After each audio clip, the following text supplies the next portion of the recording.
यदा यदा हि धर्मस्य ग्लानिर्भवति भारत अभ्युत्थानम् अधर्मस्य तदात्मानं सृजाम्यहम् परित्राणाय साधूनां विनाशाय च दुष्कृतां धर्म संस्थापनार्थाय संभवामि युगे युगे।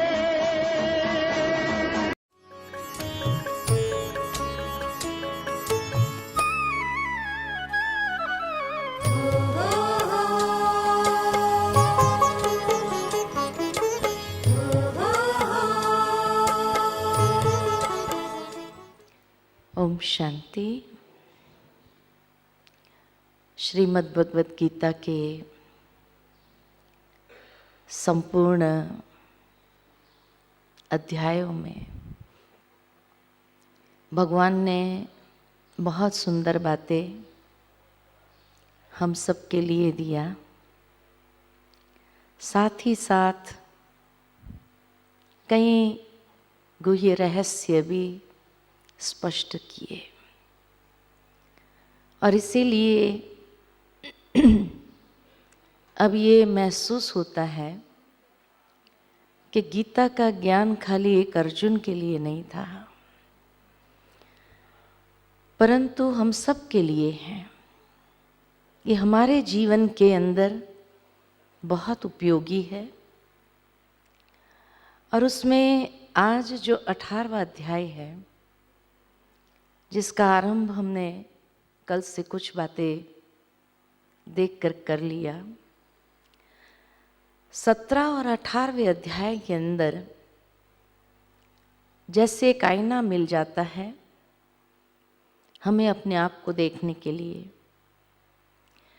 कि हमारी वर्तमान स्थिति कौन सी है, सात्विक प्रकृति वाली है, राजसिक है या तामसिक है।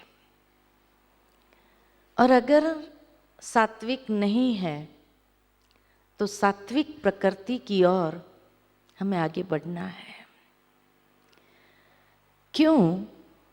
क्योंकि भगवान ने ये भी बात स्पष्ट कर दी कि सात्विक प्रकृति से ही व्यक्ति श्रेष्ठ गति को प्राप्त करता है। और इसीलिए आसुरी स्वभाव वाला व्यक्ति को परमात्मा से कोई मतलब नहीं।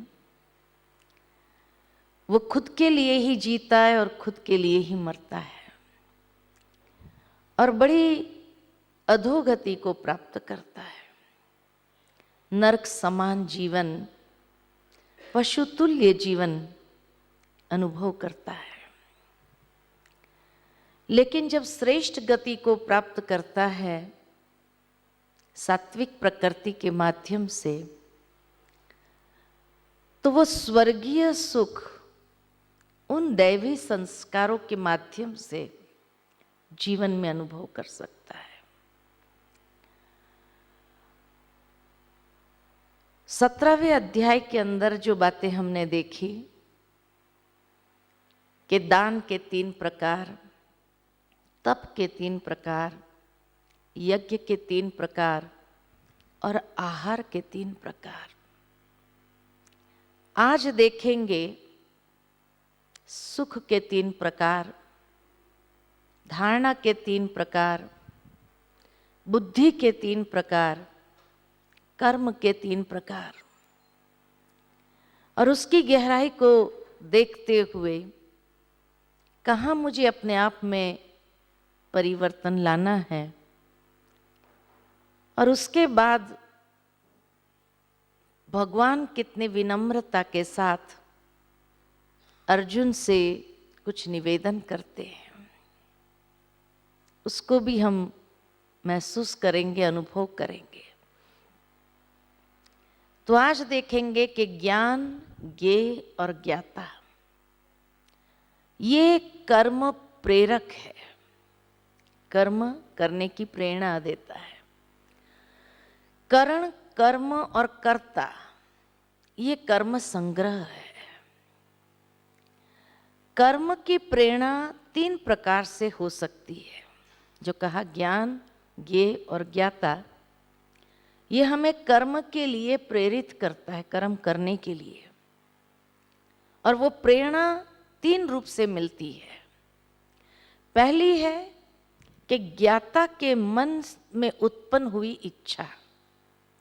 बिना इच्छा के कर्म नहीं होता है। कुछ भी करने के लिए मन में एक डिजायर बहुत आवश्यक है, ये मुझे करना है, उसी से हम कर्म करते हैं।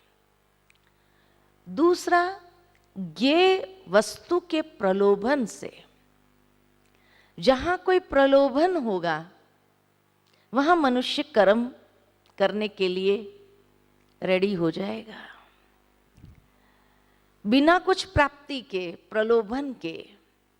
आज एक बच्चे से भी हमें कोई कार्य कराना होता है तो भी उसको चॉकलेट का प्रलोभन देते हैं, या कोई ना कोई चीज का प्रलोभन देते हैं। और तीसरा, पूर्वानुभूत भोग की स्मृति से। पास्ट में हमें वो कर्म करने से सुख मिला हो, बहुत अच्छी फीलिंग मिली हो, तब हमें आता है नहीं दोबारा करना, क्योंकि उस सुख की फीलिंग में वापस जाना चाहते हैं। तो इच्छा, प्रलोभन और सुख की पूर्व फीलिंग, तभी व्यक्ति कर्म करने के लिए प्रेरित होता है। इसीलिए ज्ञान, कर्म और कर्ता भी गुण के भेद अनुसार 3 प्रकार के हैं। उसको हम सुनते हैं कि वो कौन से बताए, तो ज्ञान के 3 प्रकार। सात्विक ज्ञान किसको कहते हैं? जिस ज्ञान के द्वारा अनंत रूपों में विभक्त सारे जीवों में आध्यात्मिक प्रकृति को देखते हैं, वह ज्ञान सतोगुणी है। माना जो ज्ञान हमारे अंदर बहुत ऊंची फीलिंग को क्रिएट करे, बहुत ऊंची दृष्टि को क्रिएट करे, निर्मित करे, कि जब हम हर एक इंसान को ये देखना आरंभ करें, ये भी आत्मा है, ये भी परमात्मा की संतान है। तो ये जो भाव है, बिना ज्ञान के ये भाव नहीं आ सकता है। क्योंकि जब हमें ये परिचय प्राप्त हो गया कि आध्यात्मिक नाते से हम सभी एक परमात्मा की संतान हैं और हम सब आपस में भाई भाई हैं, तो स्वतः वो भाव एक दूसरे के प्रति जागृत होता है। तो ये ज्ञान सात्विक ज्ञान है। राजसिक ज्ञान में क्या होता है कि जो ज्ञान संपूर्ण भूतों में भिन्न प्रकार के अनेक भावों को लेकर जानता है, ये अच्छा है, ये बुरा, जहां डिस्टिंक्शन आया, ये अच्छा है, ये बुरा है, ये सही है, ये गलत है, ये अच्छा नहीं है, ये भाव जहां आया, ये राजसिक ज्ञान है। और तामसिक ज्ञान किसको कहा जाता है? तो जो ज्ञान शरीर की आवश्यकताओं को पूर्ण करने तक सीमित है, जहां स्वार्थ है, और उस स्वार्थ पूर्ति के लिए जहां हमें कोई ज्ञान प्राप्त होता है कि ये करने से देखो जीवन में ऐसा होगा, और उसके आधार से उस समझ को लेकर के जब व्यक्ति चलता है और उससे सब कुछ मान सत्य को जाने बिगर उसमें लिप्त रहते हैं, वह ज्ञान तमोगुणी है। तो एक तो स्वार्थ के आधार पर सत्यता, वास्तविकता को जानना नहीं है, हमारा उससे कोई मतलब नहीं है। भाई किसी को दुख मिलेगा, किसी को कष्ट मिलेगा, हमें इससे कोई मतलब नहीं। तो वो ज्ञान तामसिक ज्ञान है। आगे फिर कहा कर्म के 3 प्रकार। सात्विक कर्म किसको कहा जाता है? तो जो यज्ञ कर्म है, आत्मशुद्धिकरण के जो कर्म है, और आसक्ति राग द्वेष रहित कर्म फल की चाह के बिना किया जाता है, वह सात्विक कर्म है। बहुत सुंदर कर्म है। राजसिक कर्म किसको कहा जाता है? तो जो कर्म परिश्रम और अहंकार युक्त है तथा अपनी इच्छा पूर्ति के लिए किया जाता है, वह कर्म रजोगुणी कर्म है। और तमोगुणी कर्म किसको कहा जाता? तो जो कर्म परिणाम, हानि और अपने सामर्थ्य को न देखकर बिना विचारे मोह व अज्ञान वश किया जाता है, वो तामस कर्म है।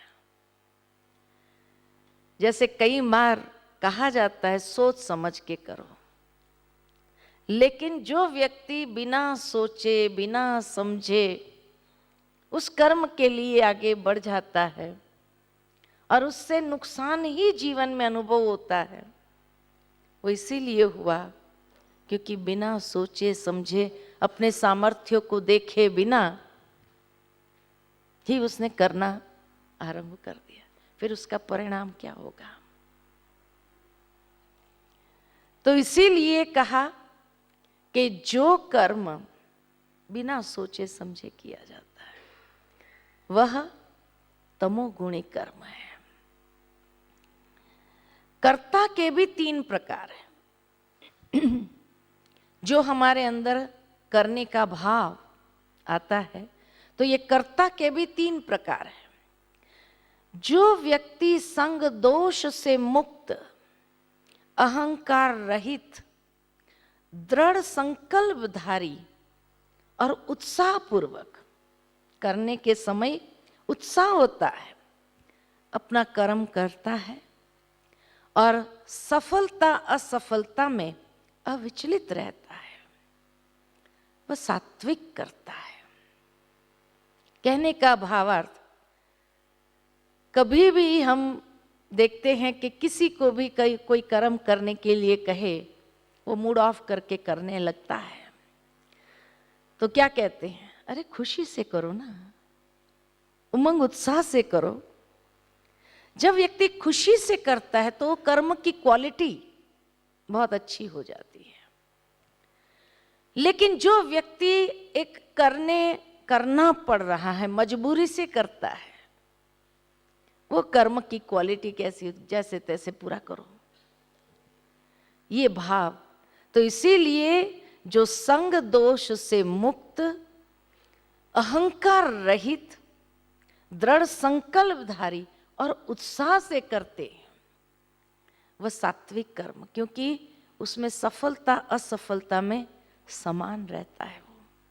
लेकिन जो व्यक्ति कर्म तथा कर्म फल के प्रति आसक्त होकर फलों को भोग करना चाहता है, तथा जो लोभी, सदैव ईर्ष्यालु, अपवित्र और सुख दुख से विचलित होता है, वह राजसी करता है। और जो कर्ता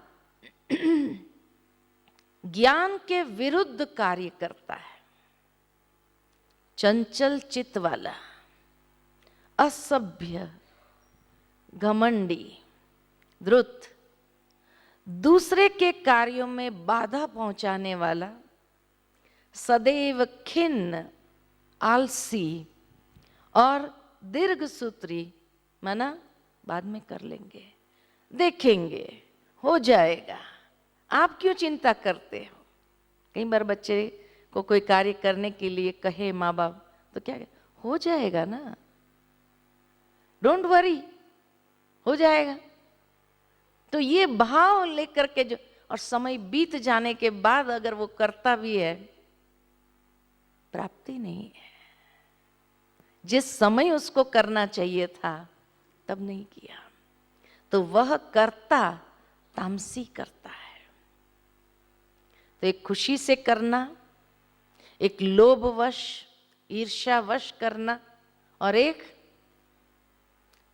घमंड में आकर दूसरों को बाधा पहुंचाने के लिए जो करता है, वो तामसी कार्य करता है। इसी प्रकार 3 प्रकार की बुद्धि है। सात्विक बुद्धि किसको कहा जाता है? जो प्रवृत्ति और निवृत्ति, कर्तव्य और अकर्तव्य, भय और अभय तथा बंधन और मुक्ति को यथार्थ समझते हैं, वो बुद्धि सात्विक है। माना जिसकी बुद्धि एकदम तीक्ष्ण है, हर बात को अच्छी तरह समझ लेता, परख लेता और करता है, वो सात्विक बुद्धि है। राजसिक बुद्धि किसको कहा? जो धर्म अधर्म तथा कर्तव्य कर्तव्य के भेद को यथावत नहीं जानता है, वह राजसी बुद्धि है। और जो अज्ञान अंधकार के वशीभूत होकर अधर्म को धर्म और धर्म को अधर्म मानता है और सदैव विपरीत दिशा में ही प्रयत्न रहता है। कई लोग पॉजिटिव नहीं लेकिन डिस्ट्रक्टिव में ही ज्यादा अपनी बुद्धि चलाते हैं, है ना।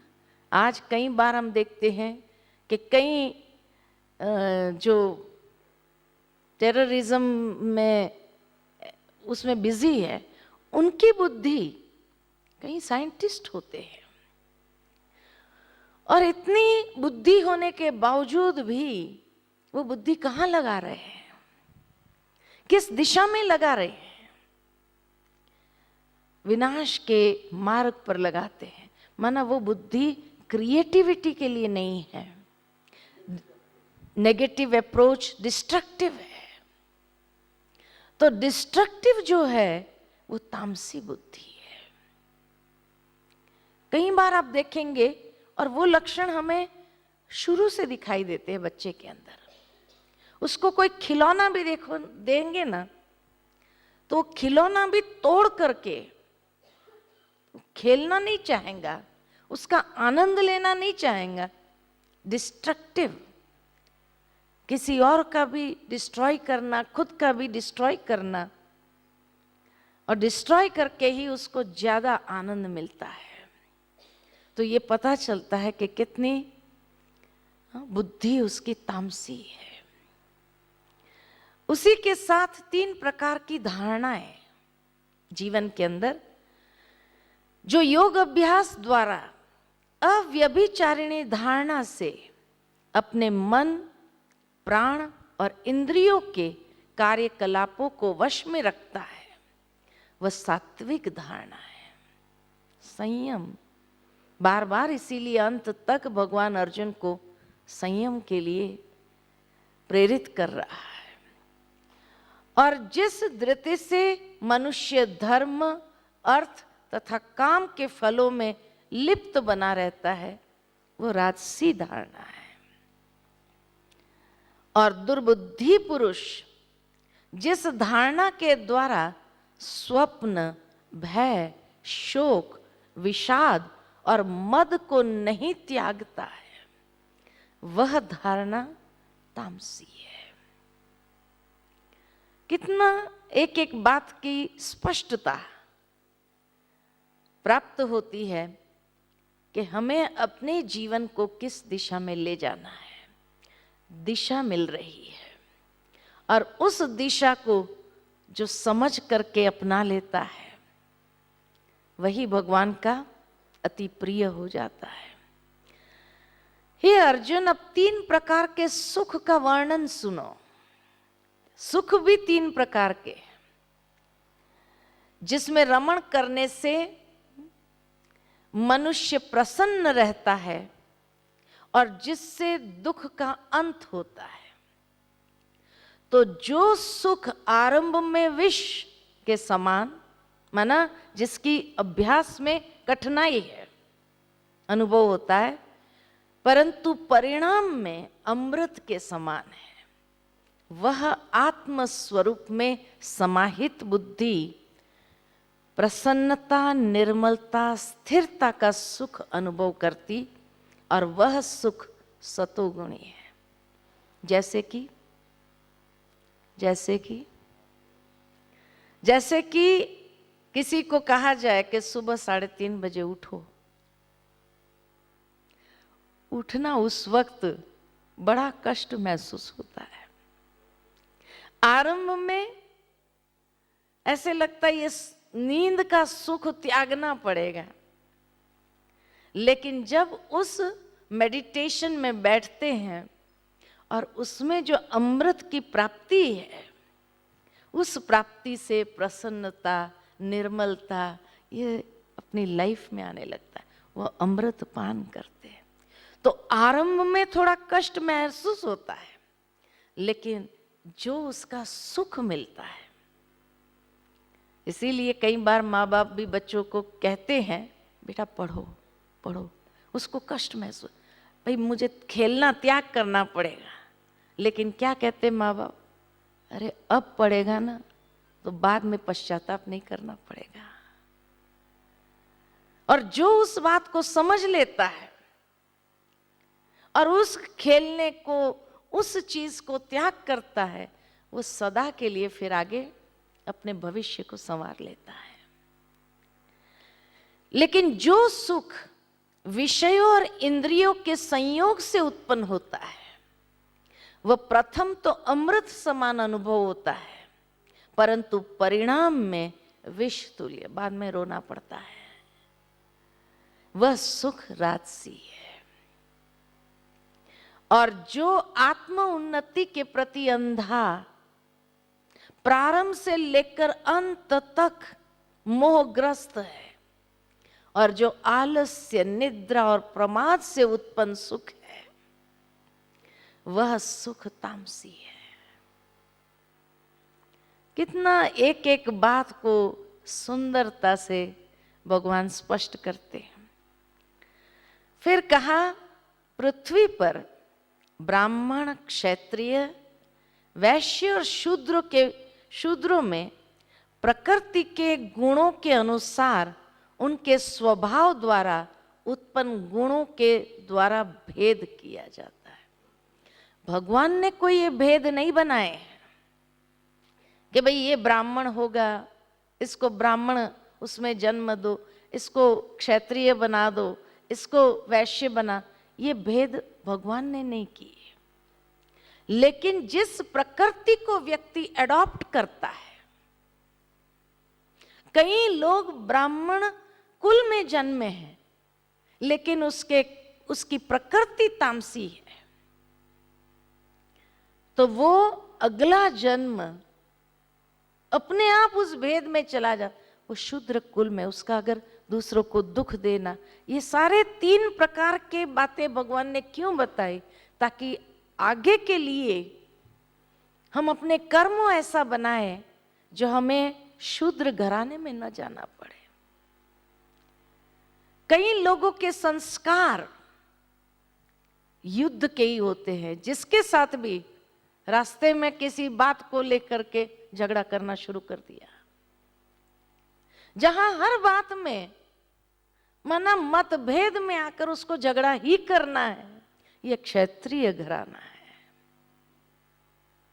जो हर बात में बिजनेस, तुम इतना करो मैं इतना करूं, तुम ऐसा करो मैं ऐसा करूं, माना हर बात में जैसे एक सौदा, भगवान के साथ भी, इंसानों के साथ भी।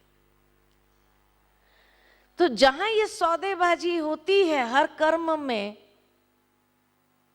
वो वैश्य घराने के हैं। और जहां तामसिक प्रकृति से ही व्यक्ति चलता है, जरूर है वो शूद्र घराने को ही फाइनल करता है। तो इसीलिए भगवान ने ये भेद नहीं किया, इसको इसमें भेजो, इसको। यहाँ भगवान का कोई रोल नहीं है। और इसीलिए भगवान ये बात स्पष्ट करते हैं कि जो स्वभाव को एडॉप्ट करेगा व्यक्ति, जिस प्रकृति को लेकर के चलेगा, उसी से वो अपने कुल को फाइनल करता है कि मुझे किस कुल में आगे जाना है। और जो देवता है, पृथ्वी पर अथवा स्वर्ग के देवताओं में ऐसा कोई प्राणी नहीं जो प्रकृति से उत्पन्न इन तीनों गुणों से मुक्त हो।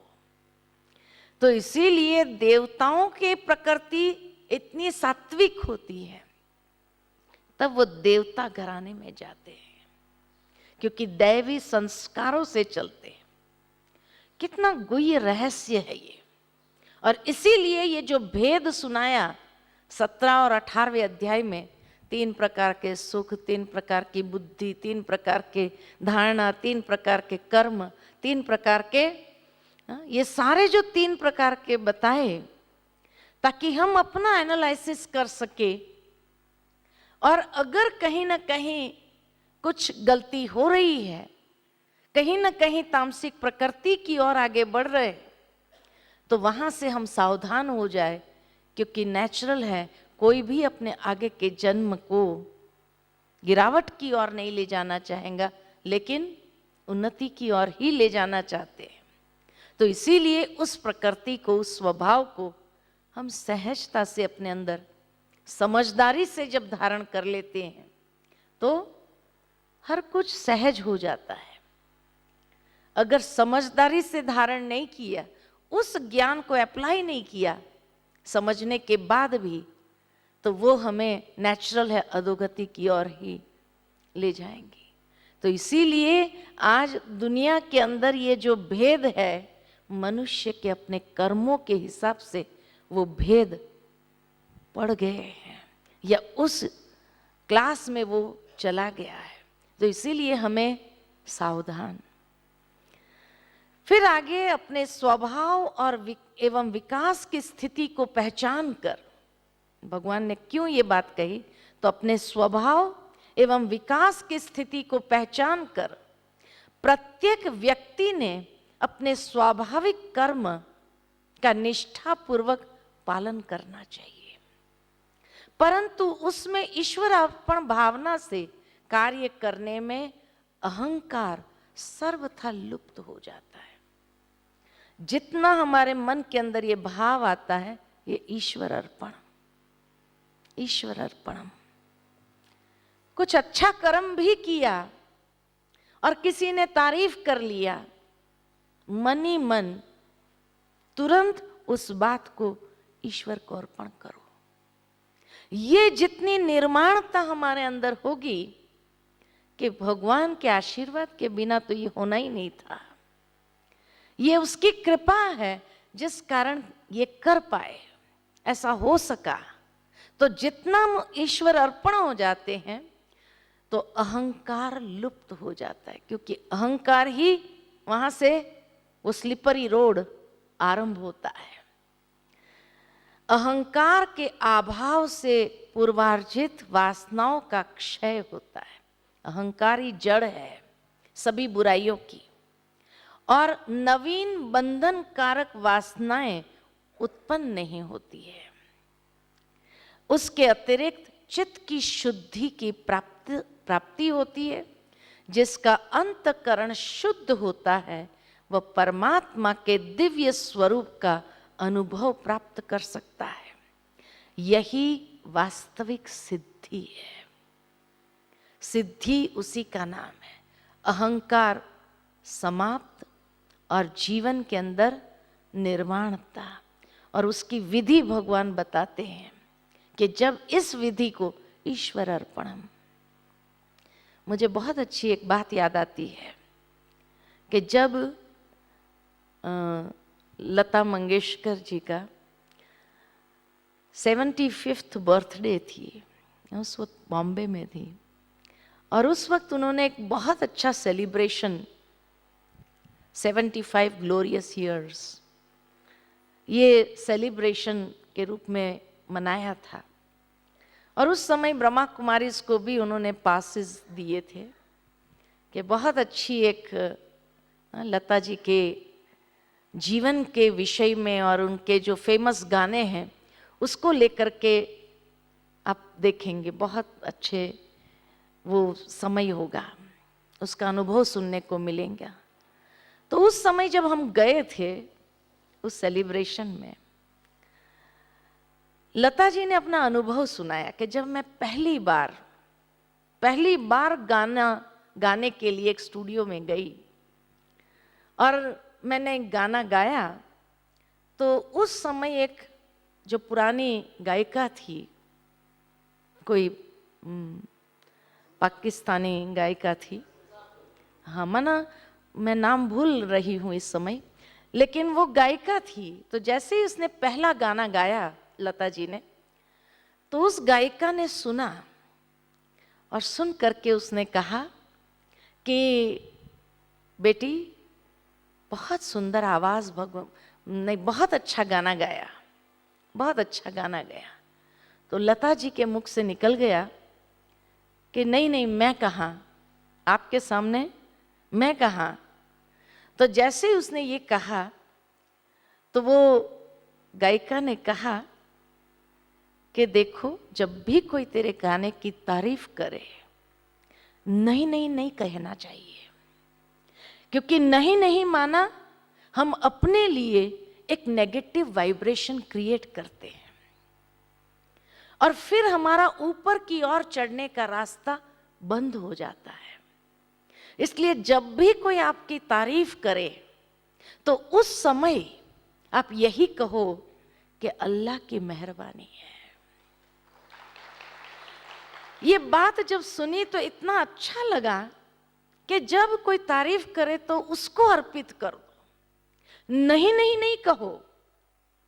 जब भी हम नहीं नहीं कहते हैं, माना हम एक नेगेटिव वाइब्रेशन क्रिएट करते हैं, नेगेटिव ओरा हमारा बनने लगता है, और जैसे ही वो नेगेटिव ओरा बनता है तो सक्सेस हमारे से दूर जाने लगती है। इसीलिए अगर तारीफ करते हैं तो उस तारीफ को तुरंत अर्पण कर दो ईश्वर को कि ये अल्लाह की मेहरबानी है। और जैसे ही ये भाव आया तो उससे निर्माणता आ जाएगी, यानी इतना पॉजिटिव वाइब्रेशंस हम अपने लिए क्रिएट करेंगे, तो उससे हमारा सक्सेस हमेशा आगे की ओर बढ़ता जाता है। ये बात मुझे हमेशा स्मृति में रहती है कि देखो हर एक के जीवन में कोई ना कोई ऐसी घटना होती है कि जिस घटना से वो कितना आगे बढ़ जाता है। और उसने कहा कि उसके बाद मैं हमेशा यही अर्पण कर देती थी, जब भी कोई मेरे गाने की तारीफ करता था मैं हमेशा यही कहती थी कि वो परमात्मा की मेहरबानी है। और जैसे उसको अर्पित करती थी मेरे अंदर वो अहम भाव समाप्त हो जाता था। तो जीवन के अंदर बहुत कुछ सीखने को भी मिलता है, और यही बात भगवान अर्जुन को भी कह रहा है कि तुम ईश्वर अर्पण कर दो, उसके अहंकार में नहीं आओ, क्योंकि अहंकार सभी बुराइयों का द्वार है जहां से सारे बुराई आने लगती है। और उससे अगर अपने आप को मुक्त रखना चाहते तो अर्पणम। इतनी सुंदर बात, हमेशा मुझे ये बात याद रहती है।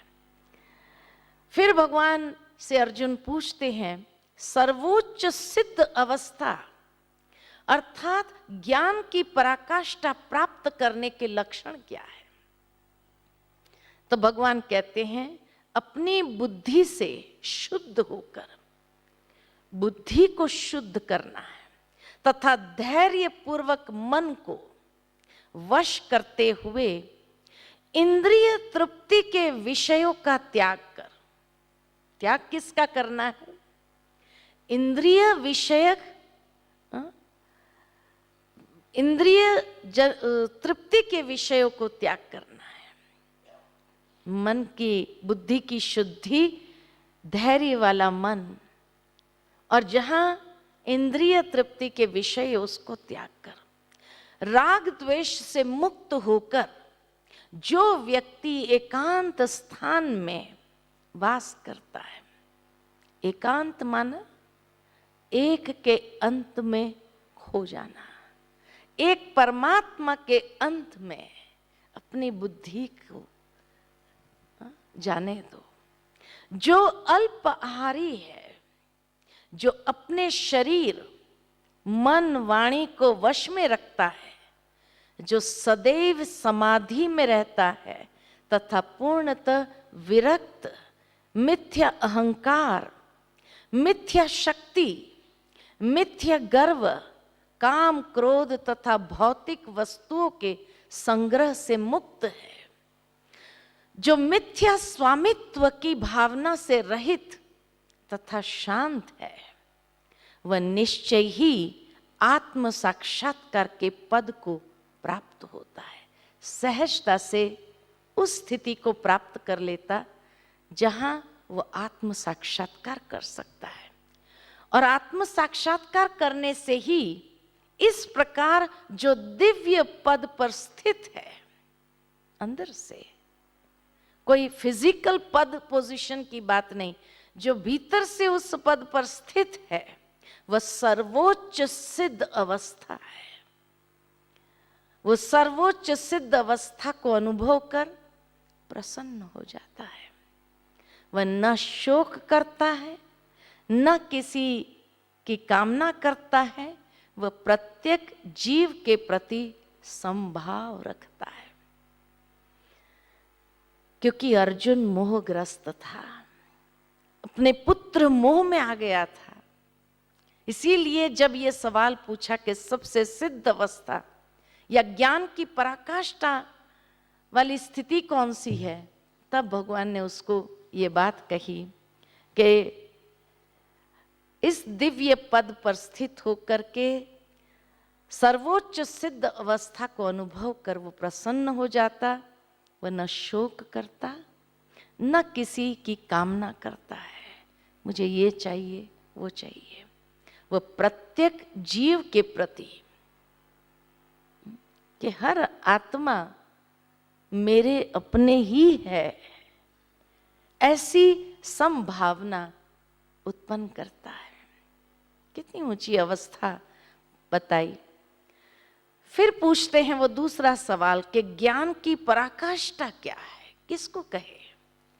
तो कहा भगवान जो है, जिस प्रभाव वाले हैं, अजर अमर शाश्वत, जिन अलौकिक गुण धर्म वाले हैं, उसे परिपक्व अवस्था वाले यथार्थ जान लेते हैं। कई लोग सोचते हैं अरे भगवान जो होगा हमें क्या मतलब, हम अपना जीवन अच्छी रीति से चलाते हैं, वही करते रहे। नहीं, ज्ञान की पराकाष्ठा के लिए वो भी समझना, क्योंकि तभी हम अपने मन को उसके दिव्य स्वरूप में स्थित कर सकते हैं। और वह भगवान का आश्रय लेने वाला पुरुष संपूर्ण कर्मों को सदा करते हुए ईश्वरीय कृपा में सदा रहने वाला अविनाशी पद को प्राप्त करते हैं। इसीलिए हे अर्जुन, संपूर्ण कर्म को मन से मुझे अर्पित करके बुद्धि योग मुझ में स्थित करो। बुद्धि योग को मुझ में स्थित करो। इस प्रकार मुझ में निरंतर चित्त लगाने वाले मेरी कृपा से सर्व विघ्न को भी पार कर लेगा। कितनी अच्छी बात कही कि भगवान में मन को क्यों लगाना चाहिए, क्योंकि तभी उसकी कृपा का अनुभव करके जो भी जीवन में आने वाले अवरोध है, विघ्न है, उसको तभी हम पार कर सकते हैं। परंतु यदि अहंकार वश तो मेरी मत नहीं सुनोगे तो नष्ट हो जाओगे। ये कोई श्राप नहीं है, लेकिन उसके पीछे का भाव सुनो। क्योंकि नष्ट क्यों हो जाओगे? क्योंकि तुम्हारी प्रकृति यानी तुम्हारे संस्कार तुम्हें अच्छे मार्ग पर प्रवृत्त होने नहीं देंगे, तो अच्छे तुम्हें प्रवृत्त होने के लिए मजबूर करेंगे। अगर तामसी संस्कार है तो वो तामसी संस्कार तुम्हें मजबूर कर देंगे। या तो परमात्मा की मत पर चलते हुए श्रेष्ठ संस्कारों को जीवन में एडॉप्ट करें और उस दिशा में आगे बढ़े, नहीं तो नष्ट हो जाओगे। कैसे नष्ट हो जाओगे? तो तुम्हारे तामसी संस्कार तुम्हें मजबूर करेंगे। इसीलिए हे भारत, हर भारतवासी को भगवान ये कहते हैं, इसीलिए हे भारत, संपूर्ण भाव से उस ईश्वर की शरण को ग्रहण करो, उसकी कृपा से परम शांति को प्राप्त करो,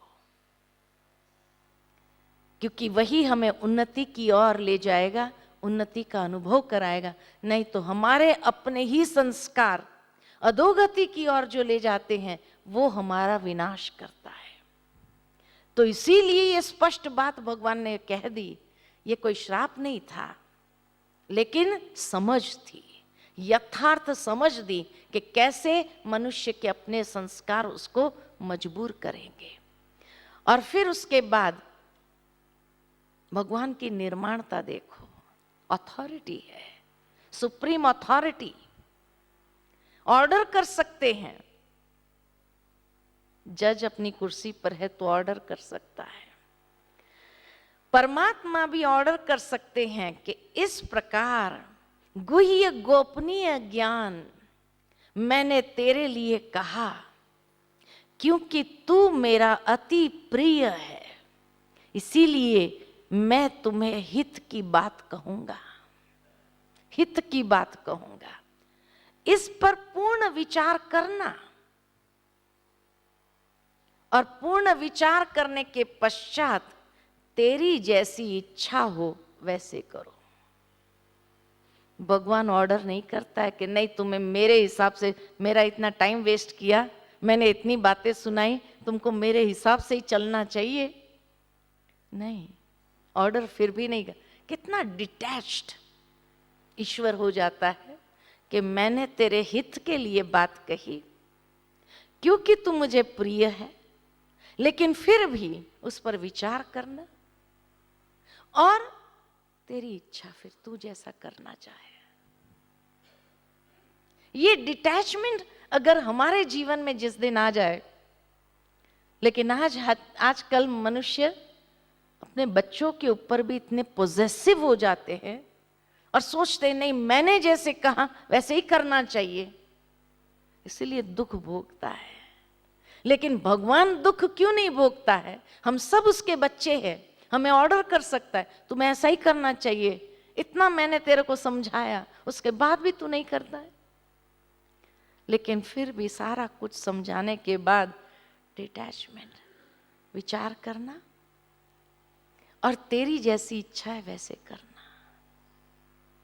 जिस दिन हमारे अंदर ये डिटैचमेंट आ जाएंगे, कितने सुखी हो जाएंगे,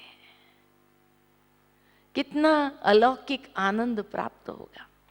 आगे भगवान और सुंदर बात कहते हैं, परंतु मेरा चिंतन करने से, मेरा अनन्य भक्त बनने से तुम निश्चित रूप से मेरे पास आओगे। ये मेरा वचन है कि अगर मेरे कहने के हिसाब से तुम चले और मेरा अनन्य भक्त बन जाओगे, चिंतन इतना अच्छा करोगे, तो तुम निश्चित मेरे पास आओगे। ये मेरा वचन है, and I will help you. भाव मेरे पास आएंगे मतलब तुम मेरी छत्र छाया में जब होंगे तो हर रीति से सुरक्षित होगा। ये मेरा वचन है। सोचो, भगवान वचन देता है, उसके बाद क्या करना चाहिए हमें? भगवान वचनबद्ध हो तो क्या करना चाहिए? उस चीज को फॉलो करनी चाहिए।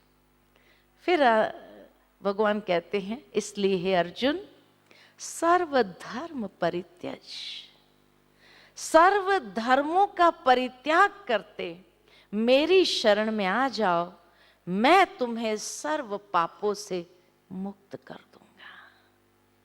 ईश्वर की शरण में जाना, उसकी छत्र छाया सानिध्य को अपनाना समझदारी क्यों है? क्योंकि तभी हमको सहज ही सभी पापों से मुक्त कर देगा। इतनी दया दृष्टि, इतनी कृपा दृष्टि उसकी बरसती है कि उसके बाद ये नहीं कि चलो उसके शरण ग्रहण कर लो, मुक्त हो जाए, फिर भले अपनी मर्जी का करो, ये भी नहीं। उसकी शरण में गए माना संपूर्ण उसकी शरण में ही, तब वो हमें हर पापों से मुक्त कर देंगे। उसके बाद एक सावधानी देते हैं भगवान, यह गुह्य गोपनीय ज्ञान जो मैंने तुझे सुनाया, ऐसे पुरुष को कभी नहीं कहना जो आत्म संयमी न हो, जो एक निष्ठ न हो, जो भक्त न हो और जो भगवान से द्वेष करता हो। क्यों नहीं कहना? ये गुह्य गोपनीय ज्ञान ऐसे व्यक्ति को नहीं कहना। क्यों नहीं कहना? क्यों नहीं कहना? हाँ, फायदा नहीं। भगवान इसीलिए नहीं कहने देना चाहते हैं क्योंकि मान लो कि इतनी ऊंची बातें उनको बताई और उसके बावजूद भी वो तामसी कर्म करता रहा, तो जैसे कहते अज्ञानतावश अगर कोई कर्म किया तो उसकी जो भोगना है वो कम होती है, क्योंकि अज्ञानता के कारण किया। लेकिन ज्ञान को समझने के बाद अगर कोई बुरा कर्म में लिप्त होता है तो उसकी भोगना, उसकी सजा कई गुना अधिक हो जाती है। तो भगवान की यहां भी दया दृष्टि देखो कि उस आत्मा के प्रति वैसे ही वो बुरा कर्म करके पाप कर रहा है, तुम ये ज्ञान सुनाने के बाद भी, समझने के बाद भी नहीं करेगा तो कितना गुना उसके ऊपर बोझ चढ़ेगा। तो वो बोझ भगवान उसके ऊपर चढ़ाना नहीं चाहते हैं। भगवान की कृपा दृष्टि तो देखो, इसीलिए कहा कि ऐसे व्यक्ति को नहीं कहना जो सुनता ही ना हो, समझता ही ना हो, और समझने के बाद भी अगर करता ही ना हो।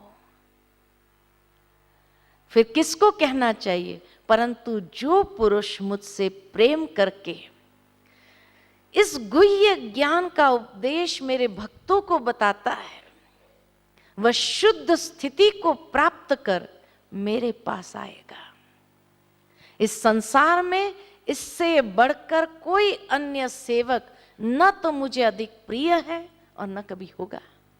जो मेरी बातों को शेयर करता है, दूसरों को भी शुद्ध करता है, वो भगवान को अति प्रिय है। जो इस पवित्र ज्ञान का अध्ययन करता है और श्रद्धा से सुनाता है, वह सारे पापों से मुक्त हो जाता है और उन शुभ लोकों को प्राप्त करता है जहां पुण्य आत्माएं ही निवास करती है। कितनी ऊंची प्राप्ति है कि वो उन लोकों में चला जाता है जहां सदैव पुण्य आत्माएं ही, पवित्र आत्माएं ही निवास करती है। भगवान की निर्माणता देखो, ऐसी निर्माणता मनुष्य की कभी नहीं हो पाती है ना।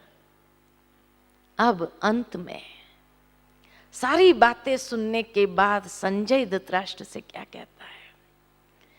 इस प्रकार मैंने व्यास जी की कृपा से ये अद्भुत संदेश सुना जो मेरे शरीर को रोमांचित कर रहा है। जब मैं ये पवित्र वार्ता का बारंबार स्मरण करता हूं तो प्रति क्षण गदगद हो जाता हूं, और जहां योगेश्वर है वहां ऐश्वर्य, विजय, अलौकिक शक्ति तथा नीति भी निश्चित रूप से रहती है, ऐसा मैं मानता हूं। फिर भगवान अर्जुन से पूछते हैं, अंत में क्या पूछते हैं? पूछते हैं क्या तुमने इस गुह्य ज्ञान को एकाग्रचित्त होकर सुना? और क्या ये सब तुम्हारे अज्ञान तथा मोह को दूर तेरा हो गया? अर्थात भगवान हम सब अर्जुनों को पूछते हैं कि क्या हमने इस गुह्य ज्ञान को एकाग्रचित्त होकर सुना? सुना? सुना? और क्या अब तुम्हारा अज्ञान और मोह दूर हो गया? हो गया? अज्ञान तो दूर हो गया, मोह अभी पुरुषार्थ करना पड़ेगा, ऐसा पुरुषार्थ करना पड़ेगा।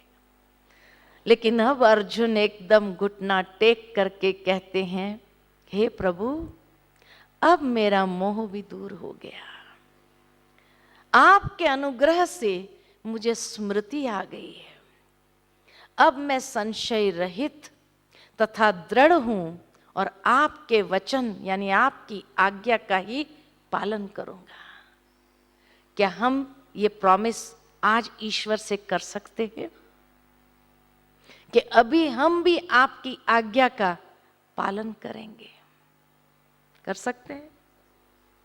भगवान ने तो अपना प्रॉमिस कर दिया, हम करेंगे क्या? हाँ, करेंगे? बहुत अच्छी बात। जो करेंगे हाथ तो खड़ा कर दो। क्या प्रॉमिस करेंगे? क्या प्रॉमिस करेंगे? हाथ तो खड़ा हो गया, क्या प्रॉमिस करेंगे?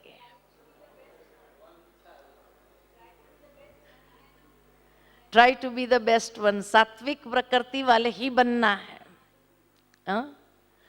सात्विक स्वभाव वाले ही बनना है। और जो सात्विक क्वालिटीज है, जो दैवी संस्कार बताए, वो दैवी संस्कारों को ग्रहण करना और नित्य नित्य ज्ञानामृत का पान करना। ज्ञानामृत का पान करेंगे ना कि बस यहाँ हो गया 3 दिन, बहुत ज्ञान सुन लिया, अब समझ लिया, अब सुनने की जरूरत नहीं हमें। नहीं, ज्ञान तो सुन लिया, लेकिन अब उस ज्ञान को हजम करने की शक्ति के लिए प्रतिदिन थोड़ा थोड़ा भी ज्ञान, रोज आधा आधा घंटा भी ज्ञान से अपने उस मेमोरीज को, उस ज्ञान को रिफ्रेश करे और पोषण देते रहे, क्योंकि तभी वो रिवाइव रहेगा। तभी हम जो प्रॉमिस करते हैं वो उसको पूरा कर पाएंगे। तो आप सभी भाग्यशाली हो, जहाँ पर आप हैं वहाँ कोई ना कोई सेंटर तो जरूर होगा। रोज वहाँ ज्ञानामृत का पान होता है, ज्ञान मुरली चलती है, और उस ज्ञान मुरली से रोज अपने मन को रिफ्रेश करते रहो। तो ये था गीता ज्ञान, ये था गीता ज्ञान।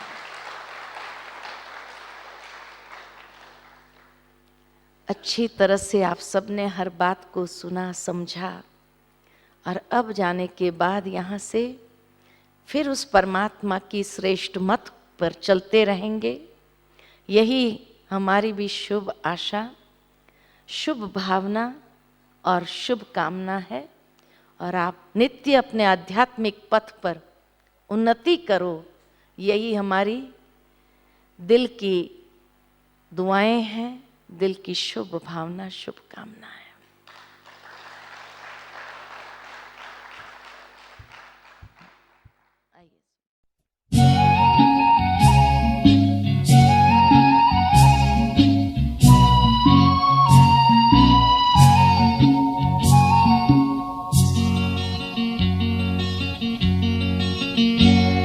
पवित्र मन रखो, पवित्र तन रखो, पवित्र मन रखो, पवित्र तन रखो।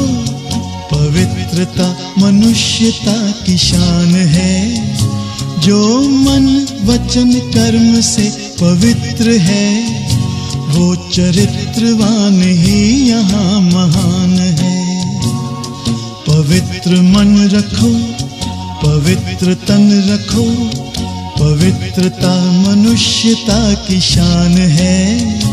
जो मन वचन कर्म से पवित्र है, वो चरित्रवान ही यहाँ महान है।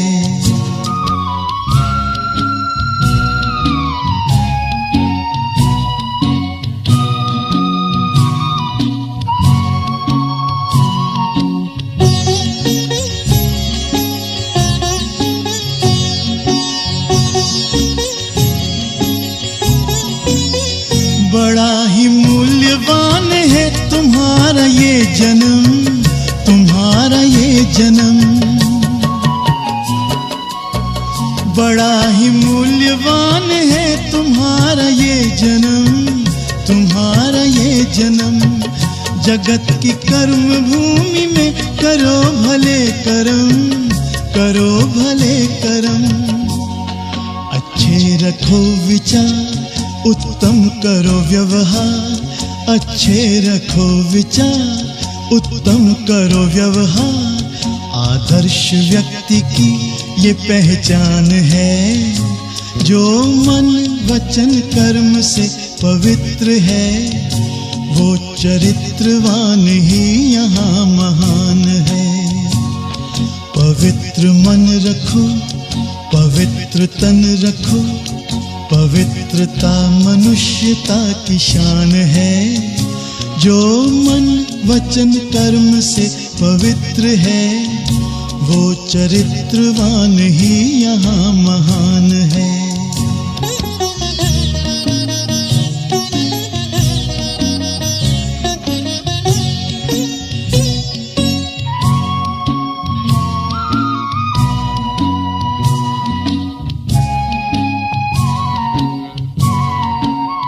तुम अपनी आँख में अमृत रखो विमल विमल, सदा विमल विमल। तुम अपनी आँख में अमृत रखो विमल विमल, सदा विमल विमल। तुम्हारी वाणी में माधुर्य हो सरल सरल, सदा सरल सरल। तुम हो के निर्विकार, सबका करो सत्कार। तुम हो के निर्विकार, सबका करो सत्कार। ये जन्म तुम्हारा इम्तिहान है। जो मन वचन कर्म से पवित्र है, वो चरित्रवान ही यहाँ महान है। पवित्र मन रखो, पवित्र तन रखो। पवित्रता मनुष्यता की शान है। जो मन वचन कर्म से पवित्र है, वो चरित्रवान ही यहाँ महान है। पवित्र मन रखो, पवित्र मन रखो। पवित्र मन रखो, पवित्र मन रखो। पवित्र मन रखो, पवित्र मन रखो।